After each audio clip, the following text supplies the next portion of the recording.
Attingal bypass നിർമ്മാണത്തിന്റെ ക്രെഡിറ്റിനെ ചൊല്ലി ആറ്റിങ്ങലിലെ സ്ഥാനാർത്ഥികൾ തമ്മിൽ വാക്പോര്. ബൈപ്പാസ് ഉൾപ്പെടെ ദേശീയപാത മുഴുവൻ നിർമ്മിക്കുന്നത് മോദി സർക്കാരാണെന്നാണ് NDA സ്ഥാനാർത്ഥി വി മുരളീധരന്റെ വാദം. തന്റെ ഇടപെടലാണ് ബൈപ്പാസിന് പിന്നിലെന്ന് അടൂർ പ്രകാശ് MP പറയുന്നു.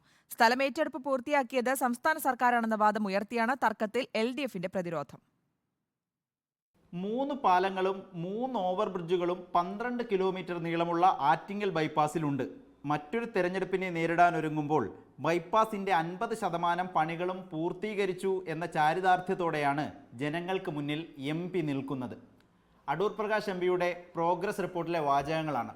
ആറ്റിങ്ങൽ ബൈപ്പാസിന്റെ നിർമ്മാണത്തെ ചൊല്ലി 3 മുന്നണികളും ഒരുപോലെ തർക്കിക്കുന്നു എന്നതാണ് ഈ തെരഞ്ഞെടുപ്പ് കാലത്തെ വലിയ തമാശ. ആറ്റിങ്ങൽ ബൈപ്പാസിന്റെ നിർമ്മാണം തുടങ്ങിയത് തന്റെ കാലത്തെന്നാണ് സിറ്റിംഗ് MP അടൂർ പ്രകാശിന്റെ വാദം. ബൈപ്പാസിനായി സമർപ്പിച്ച നിവേദനങ്ങളുടെ ലിസ്റ്റും അടൂർ പ്രകാശ് എടുത്തുകാട്ടുന്നു.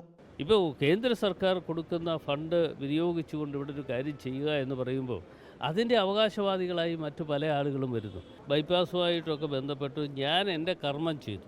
ഇവിടെ ഞാൻ വന്നതിന് ശേഷം 3A നോട്ടിഫിക്കേഷൻ പുതിയതായിട്ട് നടത്തി. അതിനുശേഷം 3D നോട്ടിഫിക്കേഷനിലേക്ക് വന്നു. നിവേദനങ്ങൾ കൊടുക്കാൻ ആർക്കും കഴിയും.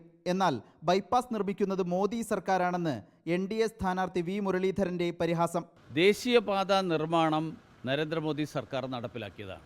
എല്ലാ MP-മാരും അവരവരുടെ നിവേദനങ്ങൾ കൊടുത്തിട്ടുണ്ടാവും. അടൂർ പ്രകാശും നിവേദനം കൊടുത്തിട്ടുണ്ടെന്നാണ് പറയുന്നത്. നടപ്പിലാക്കുന്നത് അവരാരെങ്കിലും ആണെന്ന് അവർക്ക് ആർക്കും പറയാൻ പറ്റില്ല. കാരണം അവർ ഭരിച്ചിരുന്ന കാലത്ത് ഇതൊന്നും നടപ്പിലായിട്ടില്ല. നടപ്പിലാകുന്നത് നരേന്ദ്രമോദി ഭരിക്കുമ്പോഴാണ്. സ്ഥലം ഏറ്റെടുത്തു നൽകിയതും അതിനായി സംസ്ഥാന സർക്കാർ മുടക്കിയ തുകയും കാട്ടി പ്രതിരോധിക്കുകയാണ് LDF. ആറ്റിങ്ങൽ ബൈപ്പാസിന്റെ ക്രെഡിറ്റ് മറ്റാർക്കും വിട്ടുകൊടുക്കില്ലെന്ന് പറയാതെ പറയുന്നു LDF സ്ഥാനാർത്ഥി വി ജോയ്. അവകാശവാദങ്ങൾ എന്തു വന്നാലും കുഴപ്പമില്ല, എത്രയും വേഗം റോഡൊന്ന് തുറന്നു കിട്ടിയാൽ മതിയെന്നാണ് നാട്ടുകാരുടെ പക്ഷം. Reporter Adil Palode, in reporter, Thiruvananthapuram.